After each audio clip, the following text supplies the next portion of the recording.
একই যাত্রায় পৃথক ফল, এই প্রবাদটা তো আপনারা শুনেছেন। আমাদের রাজ্যে বারংবার তাই হয়। পুলিশের তরফে যে বিচারিতা আমরা বারংবার দেখি। আচ্ছা বলুন তো, এই রাজ্যে পুলিশের লাঠি কেবলমাত্র কি বিরোধীদের জন্য? না, বিরোধী বললে ভুল হবে। যারাই প্রতিবাদ করবে এই রাজ্যে, শিক্ষক থেকে শুরু করে চিকিৎসক, সকলেই পুলিশের লাঠি খেয়েছেন। প্রতিবাদ করতে নামলেই পুলিশ একেবারে বাধা দেয়, লাঠি চার্জ করে। কিন্তু যখনই আমরা দেখি এই সরকার তৃণমূলের পক্ষে যখন কেউ আন্দোলন করে বা তৃণমূলের সুবিধার্থে যখন কেউ আন্দোলন করে, তখন এই পুলিশের তরফ থেকে কোনো ব্যবস্থা নেওয়া হয় না। ইলেকশন কমিশনের দপ্তরে রাতারাতি 24 ঘন্টার মধ্যে ইলেকশন কমিশনের দপ্তরের বাইরে প্রতিবাদ মঞ্চ গড়ে উঠল। মঞ্চ করে প্রতিবাদ হচ্ছে, কিন্তু পুলিশ কোনো ব্যবস্থা নিচ্ছে না। কেন ব্যবস্থা নিচ্ছে না? তাহলে কি এই রাজ্যের মুখ্যমন্ত্রী মমতা বন্দ্যোপাধ্যায় অলিখিতভাবে নির্দেশ দিয়ে দিয়েছেন যে এই প্রতিবাদটা চলতে পারে, যেহেতু এই প্রতিবাদটা তার নিজের স্বার্থে? আজকে এটা নিয়ে আলোচনা করবো এবং আপনাদের সামনে তুলে ধরবো ঠিক কি হয়েছে বিষয়টা। তার জন্য এই প্রতিবেদন সম্পূর্ণ দেখুন। নমস্কার, আমি তানিয়া, দ্য নিউজ বাংলায় আপনাদের সকলকে স্বাগত।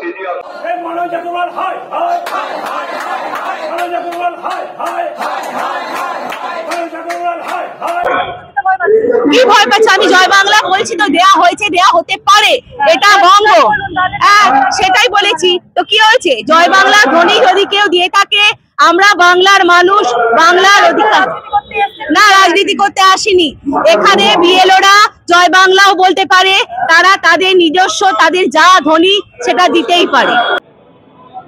শিক্ষক থেকে চিকিৎসক, এই রাজ্যে প্রতিবাদ করতে নামলেই পুলিশের লাঠি চার্জ। আপনাদের মনে আছে বিকাশ ভবনের সেই রাত, যেখানে চাকরিহারা শিক্ষক শিক্ষিকারা নিজেদের পেটের দায়, নিজেদের পাওয়া চাকরি চলে যাওয়ার জন্য প্রতিবাদ করছিলেন বিকাশ ভবনের সামনে। সেখানে কিভাবে পুলিশের লাঠিচার্জ করা হয়েছিল, কিন্তু যখন পুলিশের ব্যবস্থা নেওয়ার কথা, তখন পুলিশ ব্যবস্থা নেয় না। এই যে আমার পিছনে মঞ্চটা দেখছেন, রাতারাতি গড়ে উঠেছে বিএলও অধিকার রক্ষা কমিটির তরফ থেকে। মঞ্চ গড়ে উঠেছে ঠিক ইলেকশন কমিশনের দপ্তরের সামনে প্রতিবাদ করার জন্য, এবং এই প্রতিবাদ করা নিয়ে পুলিশের কোনো আপত্তি নেই। 13 জনের প্রতিনিধি দল ইতিমধ্যে ইলেকশন কমিশনের ভিতরে রয়েছেন, অনেকে লিফটের কাছে বসে রয়েছেন, কিন্তু সবাই ইলেকশন কমিশনের অসুবিধা থাকলেও কলকাতা পুলিশ কোনো ব্যবস্থা নিচ্ছে। এই রাজ্যে গতকাল পর্যন্ত যে চিত্র আমরা দেখেছি, ফ্রেশার ক্যান্ডিডেট তারা আন্দোলনে নেমেছিলেন এবং তাদের উপরে পুলিশি হামলা হয়, পুলিশি লাঠিচার্জ হয়। এবং সেই পুলিশি লাঠিচার্জ কেন করা হচ্ছে? কারণ এরা তৃণমূলের স্বার্থে পথে নেমেছে তাই। তৃণমূলের স্বার্থে বলছি কেন, এই মিছিল থেকে, এই প্রতিবাদ সভা থেকে আবারও প্রশ্ন করা যখনই হচ্ছে যে আপনারা কেন এসেছেন, কেন জয় বাংলা স্লোগান দেওয়া হচ্ছে, তারা সরাসরি বলে দিচ্ছেন বিএলও রাজনীতি করতে পারে না। বাংলাদেশে একটা রবীন্দ্রসঙ্গীত গাওয়া হয় বলে সেই রবীন্দ্রসঙ্গীতটা আমার দেশে গাইলে বাংলাদেশের জাতীয় সঙ্গীত আজ যদি আমি গাই, আমি বাংলাদেশের লোক হয়ে যাব? আপনি কি রোহিঙ্গা প্রমাণ করতে চাইছেন? আমাকে কি বাংলাদেশি মনে হচ্ছে?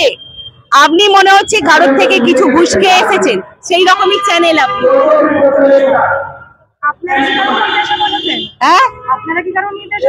না, আমরা আমাদের দাবিতে বসেছি। কি ভয় পাচ্ছে? আমি জয় বাংলা বলছি তো, দেয়া হয়েছে, দেয়া হতে পারে, এটা বঙ্গ। সেটাই বলেছি তো, কি হয়েছে? জয় বাংলা ধ্বনি যদি কেউ দিয়ে থাকে, আমরা বাংলার মানুষ, বাংলার অধিকার। না, রাজনীতি করতে আসিনি এখানে। বিএলওরা জয় বাংলাও বলতে পারে, তারা তাদের নিজস্ব, তাদের যা ধ্বনি সেটা দিতেই পারে। ভোটার বলছেন অবৈধ ভোটার বাংলায় মাটিপুরে ওঠেনি। যদি এসে থাকে, যদি মেনেও নিলাম আপনার কথা, এসে থাকে, তাহলে সেটা এসে কাটা তার পেরিয়ে বিএসএফ দের অবদার্থতায়। বিএসএফ মমতা বন্দ্যোপাধ্যায় জমি দেয়নি, মমতা জমি না দিলে, যদি হাইকোর্ট আছে, সুপ্রিম কোর্ট আছে, তারা সেখানে যায়নি। আজকে হঠাৎ মনে পড়ছে মমতা বন্দ্যোপাধ্যায় জমি দেয়নি। আচ্ছা, ঢুকে হলো ভোটার, তাদেরকে ভোটার আধার কার্ড বানিয়ে ভোটার আধার এখনো কোথাও প্রমাণ হয়নি, এখনো কোনো পায়নি। আমি যে ভিডিও, এখন আমি পুলিশ নই, আমি পুলিশ নই। আমি একটা কথা বলছি, আমাদের বিষয় কি? বিএলও অধিকার শিক্ষা মঞ্চ, শিক্ষক স্বার্থ বিঘ্নিত হচ্ছে, বিএলওদের থ্রেট কালচার করা। সব রাজ্যে তো এসআইআর হচ্ছে, সেখানে শিক্ষকরাই করছেন, তাহলে আমাদেরই অবস্থা। শিক্ষকরা করছে, সেখানে সময়সীমা এইভাবে বাংলা সময়সীমা এই তো বিহার হয়নি। বিহারে অ্যানুয়াল পরীক্ষা আপনার এই নভেম্বরে, দুর্গাপুজোর 1 মাস ছুটি। জানেন বর্তমানে বিহারে তামিলনাড়ু নাম শুনেছেন তো? শুনেছি। তামিলনাড়ুতে 1 মাস আগে আপনার পূজা ভ্যাকেশন ছিল। এই পূজা ভ্যাকেশনের পর আমাদের হাতে সময়টা কোথায়? প্রশ্ন করব। ধরুন আমার একটা সেকশনে 250 বাচ্চা, সেই 250 বাচ্চার কোশ্চেন করা, হলিস্টিক কার্ড ফিল আপ করা, তাদের নতুন ছাত্রদের অ্যাডমিশন করা। পরীক্ষা কবে থেকে জানো? ডিসেম্বরের 1 তারিখ থেকে 10 তারিখের মধ্যে। স্কুলে পরীক্ষা ডিসেম্বর থেকে হলে নভেম্বরে মোটামুটি সব কাজ হয়। নিশ্চয়ই সব কাজ করতে হয়, আমি জানি। নিশ্চয়ই সব কাজ করতে হয়। আপনি কি পড়াশোনা করেননি? না, আমি তো শিক্ষক নই, আমি তো শিক্ষক, আমি করি না। শিক্ষকের কাছে পড়াশোনা করেছেন তবেই আপনি এখানে এসেছেন। শিক্ষককে আগে সম্মান দিতে শিখতে হবে। আমরা রাখিনি। আপনারা এরকম ব্যবহার করছেন কেন? আমি জিজ্ঞেস করলাম প্রসেসটা কি নভেম্বরে হয়? আমি জানি। বলছি তো নভেম্বরে পরীক্ষার আগেই তো প্রসেস গুলো সব করতে হবে। আপনি দেখে যাচ্ছেন। পরীক্ষা রাখবো কেন? পরীক্ষার আগেই তো এই প্রসেস। আমি তো আপনার ভালোভাবে কথা বলছি। আমিও ভালোভাবে বলছি, আমরাও ভালোভাবে বলছি। এই পুলিশের যে বিচারিতা, অর্থাৎ একদিকে এক পক্ষের সঙ্গে একরকম ব্যবহার এবং অপর পক্ষের সঙ্গে আরেক রকম ব্যবহার।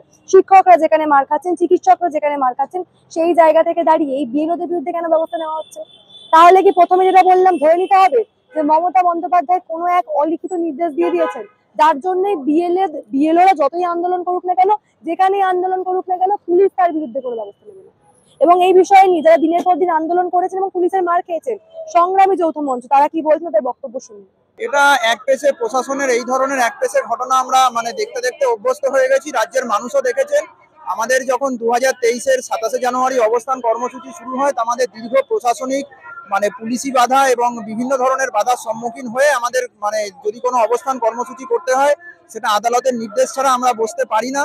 এখানে প্রশাসনের যারা বসেছেন তারা হয়তো প্রশাসনের আনুগত্য জনিত সংগঠন, সেই জন্য হচ্ছে তাদেরকে অনায়াসেই প্রশাসন এই ব্যাপারটায় অনুমতি প্রদান করেছে। তা না হলে এরকম ব্যস্ততম রাস্তায় এই ঘটনা আশা করা যায় না। আপনারা বিভিন্ন সময় আন্দোলন করার সময় পুলিশের লাঠিচার্জের শিকার হয়েছেন। সেই পুলিশই আজকে বিএলওরা ইলেকশন কমিশনের দপ্তরের বাইরে এভাবে মঞ্চ করে আন্দোলন করছে। পুলিশের এরকম একপাক্ষিক নীতি কেন, বা এক পেশে? দেখুন, ওইখানে যে মঞ্চ, তার সাথে আমাদের কোনো সম্পর্ক নেই। ওই মঞ্চটা কারা করেছেন সেটাও আমরা জানি না, কিন্তু এইটা একটা জিনিস স্পষ্ট আছে, ওইখানে যারা ধর্ণা করছেন অবশ্যই কিন্তু তারা বিএলও নন, এটা তো স্পষ্ট আছে। যদি তারা বিএলও থাকতেন তো ওনাদের একটাই আইডেন্টিটি হতো, সেটা হচ্ছে আমি একজন বিএলও। ওনাদের একটাই আইডেন্টিটি হতো যে আমি একজন বিএলও, আমি একজন সরকারি কর্মচারী, আমি একজন শিক্ষক।